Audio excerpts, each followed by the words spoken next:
Welcome back, YouTube. Today we're going to be watching a new channel that the Twitch chat has recommended to me, and it is called Garand Thumb. He released a video about the PPSH-42, and this gun is literally a Russian bullet hose. And without further ado, let's get into it. Oh, dang, yo.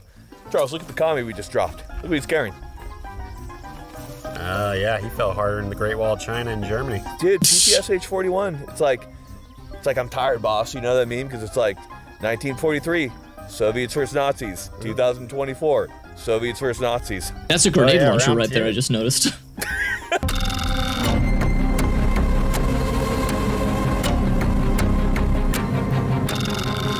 Ugh. I've never watched this guy before. Never.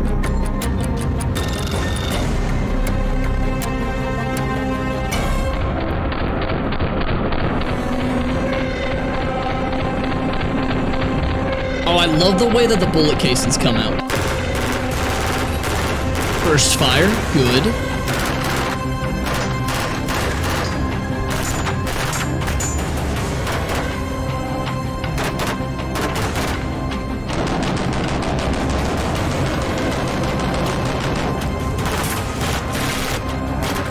I can't tell if he's hitting the targets. I'm assuming he is, but I would love... I'm sorry.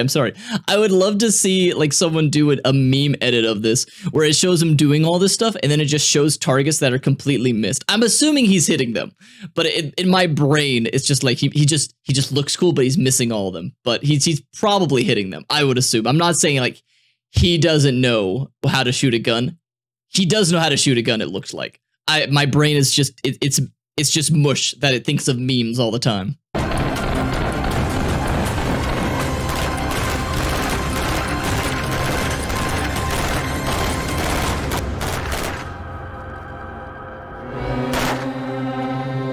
God, oh my God, I would love to have this in like my backyard, which obviously you can't have this in your backyard unless you have a really big place. We're talking about a very interesting, very iconic subgun. This is the PPSH-41. If you're not familiar with it, this was not a last-ditch effort by the Soviet Union to beat back the Nazis, but it certainly seemed like it.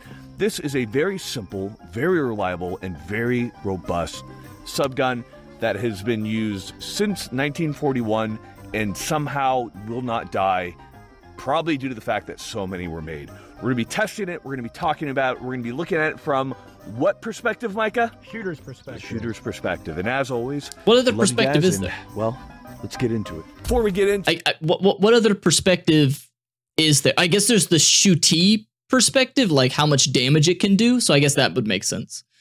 But I guess that would be more like a Kentucky ballistics type video that we've seen.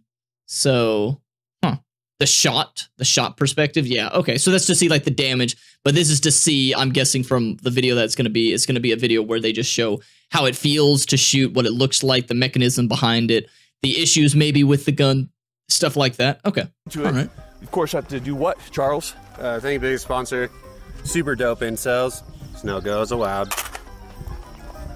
The Sonoran Desert Institute, if you're looking to get your start in gunsmithing, they are people to go to. We love them. They keep the content what? Free, flowing. They keep it free. They keep it flowing. We love them. Go and tell them that you love them also. And of course, who can we not forget? Micah. Primary Arms, who make, I think they actually made optics back in World War II for the PPSH. Really? Yeah, that's factual. They did in the Volkswagen factory. What was that one meme where the guy... Wait. Wait, they made stuff in a Volkswagen factory during World War II? Huh? Contacts Mercedes. He's like, hey, I'm looking for an old vehicle that you guys used to make. And they're like, oh yeah, which one is it? He goes, can you find this for me? It's a Tiger too. Awesome optics, great prices, and they're actually good. And of course, if you want to get better at shooting, Mantis. If you ever wanted to show your grandma how fast you could bill drill in case she doesn't listen, this is a safe way to do it. We finally got it, guys. That's pretty good. Turns your gun into a dry fire machine. We do recommend dry fire, of course, and it is a great way. It's a fun way to practice. Correct. Go and check them out. All ammunition is provided for by AAC 124 grain 9mm. So with all that being said, talk is cheap, and ammo and PPSH-41s are. It's a reliable gun. They're pretty. Now we're going to be doing a full-fledged test right here, both controllability on full auto in comparison to modern submachine guns, trying to shoot it at distance to see how effective it is. And he's just doing squats in the background. Like those single moms at the gym. And you know what? When we're talking about a submachine gun, one of the things that makes the PPSH-41 so reliable is it is a direct blowback weapon. It is the simplest construction. The only thing that's resisting the force of the round as it ejects is the mass of the bolt itself and a spring. It is the simplest, the most reliable. However, it typically imparts the most recoil. So what's going to be interesting is testing to see how it compares to like an MP5 that's a roller delayed system that's far more sophisticated. I think there's a slight trend with like communist-made firearms. Being simple? Cheap. I mean, it makes sense. I mean, correct me if I'm wrong. Didn't the Soviets just have a big numbers advantage? Maybe I'm wrong on this because I could be wrong. Because, you know, it's the Soviet Union and Russia even today is a big country. But a lot of it is not inhabited, if I'm not mistaken, because it's tundra or very cold, so very sparsely populated in those areas. But I think during World War II, they had a very big population, but economic-wise, not necessarily the biggest, strongest force out there, especially with some of the political issues that they were having before and even then after that. But they had a big numbers advantage on it, so they were going to create cheap weaponry, especially at the same time as they moved all of their factories away from where the front lines would eventually be when the Germans would then invade, because they, you know, it happened and they were going to do that. So they would raise all of their stuff before the Germans could take it to resupply, and then move all of their manufacturing way far away from the border. So they probably, it would make sense that there would be a big trend for them to be having a bunch of cheaper firearms, because like, hey, we got to get this stuff out of there. We got to give them weapons that work and reliable and not that flashy. We just got to get them out of there. Yep, just got to go. Certainly, compared to the submachine gun that came right before it, that preceded it, this is a simpler weapon. It's easier to make, but it still required some pretty heavy-duty machinery to bend this metal to put it into place. It's all stamped, with the exception of a milled trunnion to hold the barrel in place. Simple. And funny enough, they actually simplified it even more in the PPS-43, which is incredible. So we do have the very iconic drum mag here, but what have we learned about the drum mag that the Soviet soldiers also learned about the drum mag? It sucks. It does suck, and they had many problems with them. They make a lot of noise, and this one just doesn't run. So for the first test, we'll be doing full auto at 7 The drum yards. mag... Me versus... So the drum mag, I'm guessing, will hold more rounds, I'm guessing. I don't really actually know the difference between effectiveness of a drum magazine, assuming that it works like it should. But I feel like you could hold way more magazines of a regular magazine into that you would put it within this gun on your person than you could a bunch of drum magazines, I would assume. That it's just it holds more. It makes sense. Yeah, it would hold more rounds. But I would think you could hold more, you know, of these magazines here, I think I'm using that term correctly, on your person than you could magazines of the other one that could then maybe make up for it. But then obviously you can't fire as long without having to reload. So it would make sense. The drum magazine, but they only jammed? Oh, okay. Yeah, they don't seem as reliable, at least those manufacturing ones. But again, I could be wrong. That's just my stupid thought. Drums hold more, but it's expensive to make. They break easily. Okay. Then yeah, I'd rather have the regular one. I'd rather have this regular magazine. Charles versus the cameraman, Micah.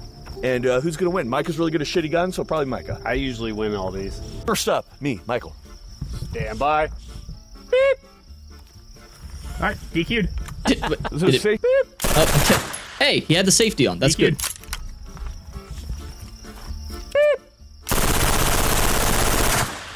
Ooh. I think he's dead. Next up, Charles. Stand by. Up. Ooh, that spread. Clear that malfunction. Up.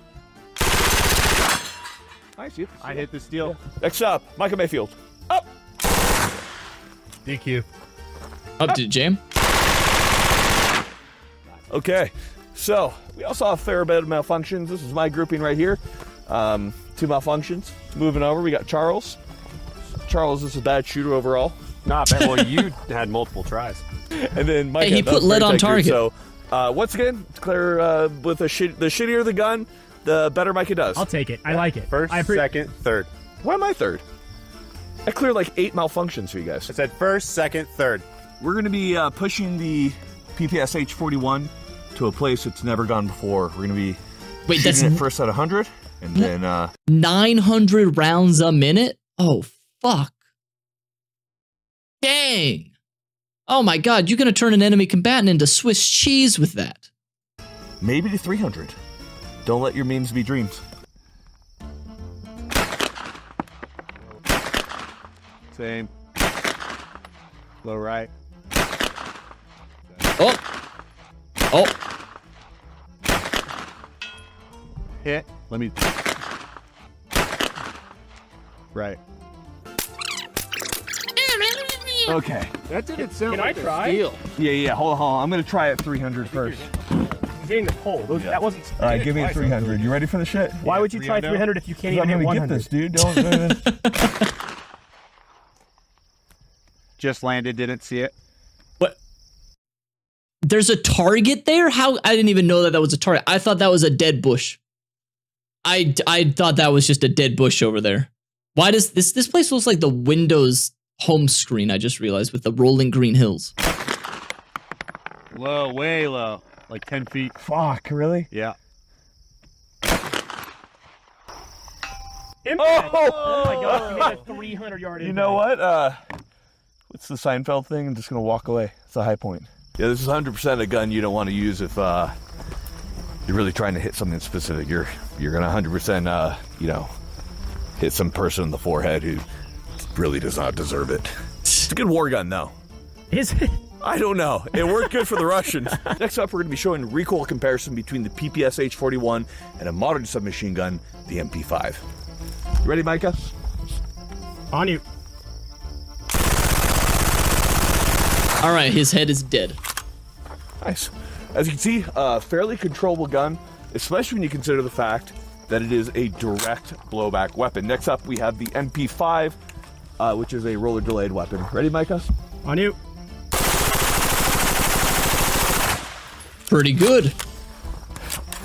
The MP5 was softer, but funny enough, I find the PPSH-41 pretty dang close and pretty dang controllable. Now, we've done a lot of shooting at this point. Let's go ahead, let's talk about the PPSH-41 and specifically what makes it so weird, a lot of the quirks about it, delve into the details from a shooter's perspective, slash from the perspective of a starving conscript during World War II. So right here we have the PPSH-41. We've done a lot of shooting. Let's go ahead, let's go to the Navy's favorite thing. We're gonna go tip to butt. It's a very interesting weapon. A lot of people don't understand a lot of the design choices about it. So starting off, the thing that we have to talk about is probably the scariest thing to California politicians, which is the barrel shroud. If you're not familiar with what a barrel shroud is, it is this outer metal that is going around the barrel. Now, the reason they did this is... Okay, I don't know what that is for, so I'm going to make a guess. I'm going to make a guess and see if I'm right, because I'm going to be wrong, and yes, you can point and laugh at me when I am inevitably wrong. But I feel like this is for maybe, I don't know, heat for some reason, like to make sure that the barrel doesn't get too hot if you're going to just be shooting a bunch and you can just keep shooting for longer without causing any sort of issue on the barrel itself. That's probably not going to be it. But that's the only thing I can think of, is that it's for heat, because it doesn't look like you're going to be able to put anything like attachment wise on there. It doesn't look like an attachment area. So that's my guess. One, that's acting as a heat guard against your hand, but second, it actually acts as a heat sink, and a lot of that heat that's coming off the barrel is going to absorb into that metal, and it's going to radiate faster due to the increased airflow. So that was the point of the barrel shroud on the PPSH-41, due to the fact that this thing is meant to just spit bullets out. Oh my god. Now, before we do go on, I fucking know engineering. I understand how guns work to at least a little degree, it seems like. Seems like watching all these videos, I have learned something, because I have fired guns before, gone hunting before and everything. Never fired a gun like that. I've used revolvers. I've used magazine-fed pistols before. I've used a shotgun before. I've used a rifle before, but I've not used a gun that goes. I've never done one like that. Never shot one that shoots like that. It's going to be interesting to talk a little bit about the kind of historical context about the PPSH-41, you have to understand that when it was made, they literally were just getting I have into never the used a conflict, blunderbuss. with Germany. And you have to understand, too, that at the time that this particular weapon was made in 1943, if you know anything about World War II, that was a fairly bad year for Russia. So what's very interesting about it is when we take a look at the markings that are on this weapon, they're very, very sparse. There are no crests, stamps, glory to the Soviet Union. It simply says 1943 inspection stamp and the serial number. And they're like, cool, this is good, send off. Now, the point has also been made that this weapon obviously is not originally chambered. Have I ever studied engineering? I have a degree in biomedical engineering, but not in any mechanical type of engineering or electrical engineering or any of those that are really physical engineering other than human bodies. So In 9mm, it actually originally came in 7.62 Tokarev. The interesting thing about that caliber is it's actually a pretty pissin' hot caliber. It's actually a fairly powerful caliber, but in firing that chambering of PPSH-41 and this one, I really don't see a difference in recoil. Have you felt any difference in recoil, Micah? No, that being said, I feel like a lot of the tube guns all kind of feel the same. What he means by tube gun is a very simple, direct, open bolt, direct blow. Yeah, I'm an organic The mechanic. Sten was a classic tube gun because it's literally a tube. This isn't quite, but it definitely follows a lot of the same design principles. So we'll allow it. We'll allow it to be called a tube gun. Now, in the context of World War II, when this first was released, you have to understand the impact that it made on the battlefield. Because most guys were running around with full-powered, essentially hunting rifles.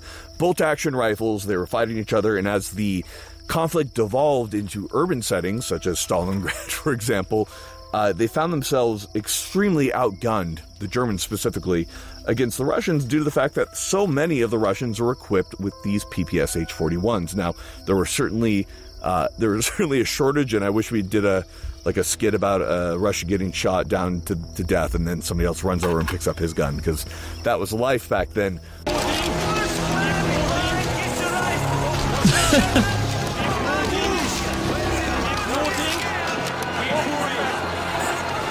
what? But the high fire rate of about 900 to 950, combined with the extremely effective cartridge that was being used in this weapon, made this a fairly devastating rifle in CQB, and especially throughout World War II as it was used.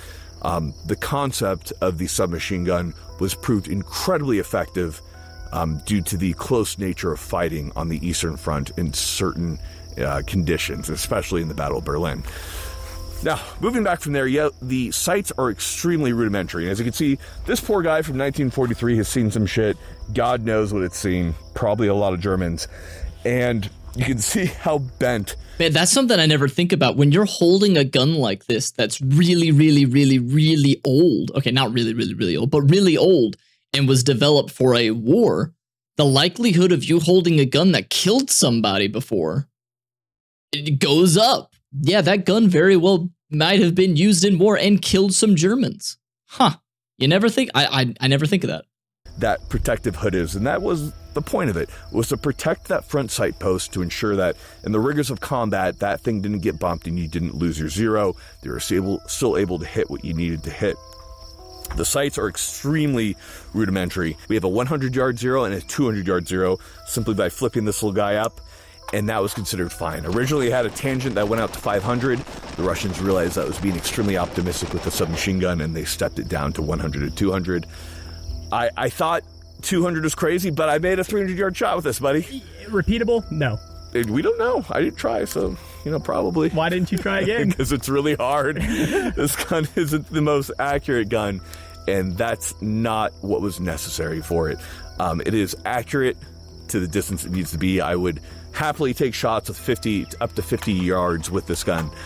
Beyond that, there would be some hesitation on my part. Another thing you could see is how thick the metal that was used. They use extremely robust presses to stamp this metal to get it into the shape. The only milled part that we have is on the trunnion, which is holding the barrel in place. That all makes sense. So despite being simple to make, it required a lot of infrastructure in place to make it. Now, we're not going to delve into that. That's a forgotten weapons thing. But moving forward, we do have the ejection port at the top. It's a bit of a pain, to be honest, because you definitely will get a magic round that will come up, and then the casing will get stuck back in the gun. So I definitely would have much rather had a side ejection when it comes to this guy. I also think about firing from cover. I think it presents a certain problem in many tactical situations. Yeah, wait. Doesn't that kind of also get into your line of sight? If you're shooting and it's not coming out from the side, the bullets are going to be going in front of your face. So wouldn't that kind of maybe mess up your ability to aim at especially a moving target that maybe someone is running that, oh, now you can't see them for every shot you take. It's obscured. So you're like, well, where'd it go? I guess that would be training. But if you're in a war scenario, probably, as the war goes on, going to be less and less people with any sort of training. You're just like, oh, you're in the war now. Here, take a gun. So, yeah, wait, why didn't they make it a side? Why didn't they make it a side ejection? I'm sure there's some setup reasoning that they did that, like, oh, from all the setup that we've done, we have to make it eject from the top. But, yeah, that seems like an issue. Moving back from there, the magazines are very interesting, so I do want to talk about this. So, actually, this brings up a good point. The magazine release right here, it folds out of the way. It's very unorthodox by today's standards. Press forward on that, and then you can get the magazine out. So a couple things. That magazine being tight, you might believe that's due to the fact that maybe this gun is out of spec. However, it was fairly common among Russian soldiers, Soviet soldiers during the time, that due to the the difference in specs between guns and mags, that they didn't always fit correct, and that was also true of the drum mags. So they would kind of find those mags that worked well in their gun, and they would exchange them until they found the ones that worked well. So on this particular mag right here, you can see that it's just a little bit tight. It will fit in, and that's fairly typical of the PPSH-41. And once we have that in, we can keep that forward, but it definitely has that tendency to want to kind of fold back out of the way, just in case it doesn't get bumped. Obviously, we know that didn't really end up being a problem, and further weapon developments that use latches didn't have that mechanism that would fold it out of the way. Now, is it clear? Who knows? From there, we do have a very simple but effective safety. So in the forward position, we can simply press this in. That will prevent the bolt from being pulled back, prevent the weapon from firing, and if the bolt's back, this is a open bolt weapon. That means that when you pull the trigger, that bolt just rides forward, detonates around after it strips out of the magazine. If we need to put the safety on from there, we have to just pull it back a little bit, click it into place, and then the safety is on. Wait, so the safety is just a notch holding the bolt back. Precisely. So if you want to... Okay, here's a question that I don't fully understand, because I think, isn't this the same side that the bolt that this side is on, isn't that the same side that the AK-47 is on? And a lot of Russians will be using AK-47s, and they are trained on it, so they're trained to do like the reach around to then try to like pull the pin back, not the pin back, but pull the bolt back on it. Why is it seeming like they, bro? If this is your first time watching, you're missing out. Okay, they didn't have AKs yet. Right. They didn't have AKs yet. But what is it? Why does it seem like Russian engineering is to put the pin on the side that for most people, when they're right-handed, that's the side that makes things like more difficult. Like you have to do a weird reach around for it. While most other guns, unless it's specifically designed for a left-handed one, they put it on the right side so that it's a little easier for you to, or not the right side, the left side, so it's a little easier for you to like pull the thing back. Cheaper to make? It's just cheaper to make to put it on that side than the other side? Really? Huh. Okay. All right. Makes it okay. Release that when you get into combat. I don't know how that's cheaper. You would simply press that out. You have that knurling right there, and then you're good to go. So that is the safety when it comes to the PPSH-41. From there, we do have a auto to semi-auto selector. So we have the selector right here, forward and back. So if we're in the back position closer to the trigger, that is semi, it will fire from the open bolt. And then after that, fire will come back, lock back, and then you can pull it again. If you press it forward, that is now auto. And then so long as the trigger is held down, that thing will just go ahead and cycle. Right here we have a wood stock, simple, attractive, looks good. But before we go any further, let's go set trigger together. So Press it into it right here. It's a little mushy right there. And then about 3, 4, 5, 6, 7, 8. And we have the let off, and then it's auto. Let's try that one more time. Look at that mush. It's like There's a lot of mushy pull. rolling brake. It's a mushy rolling brake. It's brake. It's maybe 7 pounds. It's not too bad, but it's definitely a pain. At the rear, we have a metal buttstock. Obviously, nowadays, we'd want something with a little more grip and give to it, but that's what we have. This is a PPSH-41, a weapon that was used heavily in combat, and what's crazy to me is that it is still heavily used in combat. You see these in combat zones all over, from Iraq and Syria to Ukraine, and the wars just, so many were made. It's such a inexpensive gun to run. It's so typically reliable that you just find them everywhere. So this is one of those guns that just refuses to die. It's tired. It's much like the Mosin, much like the AK. You'll continue to see them around. Ours had a few issues. I think that the PPSH-41 is a really cool weapon. Definitely dated, but if you're able to get your hands on them, I do think that they're cool. Certainly not the most effective weapon, but cool. And then, of course, if you're really cool, you can take like a hose clamp like an EOTech on there. Have you seen the one from Iraq where they have like a spine that they use as a forward grip? That makes a lot of sense because naturally you want to grab that heat shield. Yeah. And it's actually a terrible idea. Yeah, so if you had a hurt human vertebrae, it worked great. That's some Iraq shit right there. Guys, thank you for watching. This is a cool gun. It's a part of history, and it is literally the Russian bullet hose. So stay cool. Stay tuned for way more cool content. Love you guys. Got nothing else for you. Final thing for you guys, dad advice. He just said nothing else. He lied to me. This man said he's got nothing else for me, and then he pops up on the screen again. He's going to tell me another thing. He's got some dad advice for me. This man just lied to my face. You think you can get away just because you gave me an entertaining video? You think you can just lie to my face after giving me a fun video to watch? I mean, you can. I will allow it, but only this once because I love you. It's easy to hate.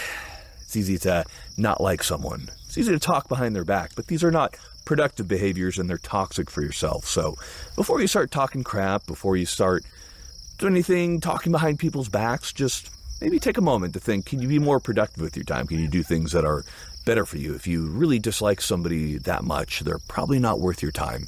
Just move on. There are far more productive endeavors you can put your mind to, and life is far too short to spend it obsessing and being angry about people. Wow, they should tell that to like the entirety of Reddit. They should tell that to so many gamers that get upset at every single video game. Because most gamers are cool. Then there are those outspoken ones on Reddit that just ruin every video game. Every single one. They just get upset about the smallest tiny things. 90% of gamers, great. That small little 10%, so annoying. But yeah. But, thank you for recommending this Twitch chat, and YouTube, thank you for watching as well. If you enjoyed it, let me know down in the comments, and any other video or channel recommendations down in the comments down below as well. And if you enjoyed it, maybe come by the stream live or join the Discord, which are in the description. But until next time, I hope you have a wonderful rest of the day. And until next time, stay awesome, y'all.